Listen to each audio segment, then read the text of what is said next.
TMT bus choose பண்ணும்போது நம்ம consider பண்ண வேண்டிய 3 க்ரைட்டீரியா பற்றி பேசியிருப்போம். இதில் ஈல்டு ஸ்ட்ரென்த்து, டென்சைல் ஸ்ட்ரென்த்து, டக்டபிலிட்டி இந்த 3 என்ன அப்படின்னு சொல்லிடுறேன் ஓவராலாக.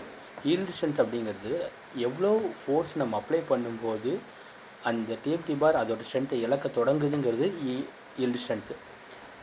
டென்சைல் ஸ்ட்ரென்த்துனா மொத்தமாகவே அது பிரேக் ஆகிடுறது, எவ்வளோ ஃபோர்ஸ் அப்ளை பண்ணும்போது அது மொத்தமாகவே கட் ஆகிடும் அப்படிங்கிறது டென்சைல் ஸ்ட்ரென்த்து. டக்டபிலிட்டி அப்படின்னாச்சுன்னா என்னென்னா எவ்வளோ தூரம் அந்த கம்பி வளைஞ்சு கொடுக்கும், அதாவது வளைஞ்சிட்டு திரும்ப அதோட ஒரிஜினல் பொசிஷனுக்கு வந்துடும் அப்படிங்கிறது தான் வந்து டக்டபிலிட்டி. இப்போ இந்த டக்டபிலிட்டி எப்போ சூஸ் பண்ணணும், சிஆர்எஸ் எப்போ சூஸ் பண்ணணும் அப்படின்னு சொல்லி பார்த்தீங்கன்னா, எங்கெங்கெல்லாம் எர்த்குவேக் நிறைய வரும் அப்படிங்கிற மாதிரி சஸ்பெக்டட் பிளேசஸ்லலாம் வந்து ஹையர் டக்டபிலிட்டி இருக்கிற டிஎம்டி பாஸ் சூஸ் பண்ணணும். கடற்கரையோரங்களில் இருக்கிற ஈஸியாக டிஎம்டி பாஸ் கரோட் ஆகிடும் அப்படிங்கிற மாதிரியான லொக்கேஷன்ஸில் இருக்கிறாங்க சிஆர்எஸ் சூஸ் பண்ணிக்கோங்க.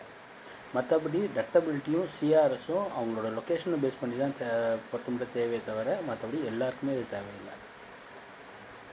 அந்த சிஆர்எஸ் 550Dயில் அந்த டிங்கிறது டக்டபிலிட்டி. எங்கள் ஏரியாவில் இது வரைக்கும் எர்த்குவேக்கே வந்ததில்லை அப்படின்னாச்சுன்னா நீங்கள் வெறும் 550 போயிடலாம், டக்டபிலிட்டி நமக்கு தேவையில்லை. இல்லை நான் கடற்கரையோரத்தில் இல்லை, நான் ரொம்ப இன்டீரியரில் இருக்கேன் அப்படின்னாச்சுன்னா உங்களுக்கு சிஆர்எஸ் தேவையில்லை.